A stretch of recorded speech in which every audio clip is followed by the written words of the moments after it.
কথা বলতে কিনা আল্লাহ তাআলা জানা দেয়, যারা আমি আল্লাহকে এক বলে স্বীকার করবে, আমি রবকে মালিক বলে স্বীকার করবে,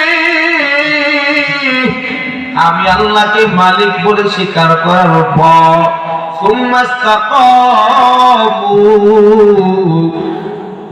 মানুষেরা মৃত্যুর আগ পর্যন্ত আমি আল্লাহকে আল্লাহ বলে স্বীকার করবে, তার উপর অবিচল থাকবে। যত কষ্ট আসুক না কেন, শত্রুরা যত আক্রমণ করুক না কেন, কাফের বেঈমানেরা যত আক্রমণ করুক না কেন, ওই সমস্ত বান্দা বান্দীরা জবান থেকে আমি আল্লাহর নামটা যদি না ভুলি, আমি আল্লাহর নাম বলা থেকে যদি বিরত না থাকে, তাদের জন্য আমি আল্লাহ তাআলার পক্ষ থেকে পুরস্কার, কি পুরস্কার জানো?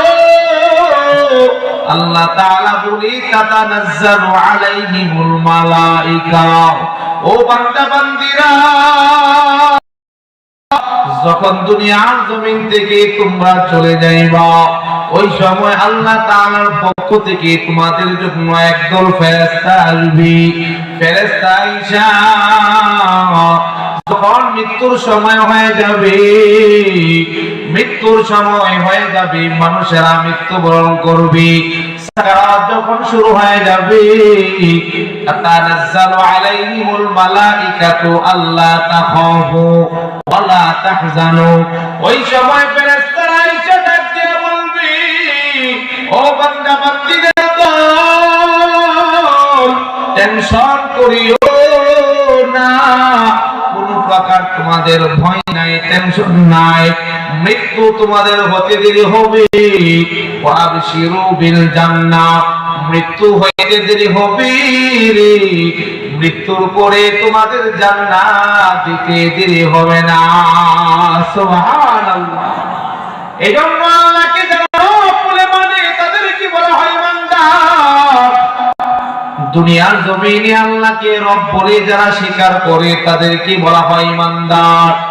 আল্লাহ তাআলা বলেন, ঈমান বড় মহামূল্যবান এক সম্পদ।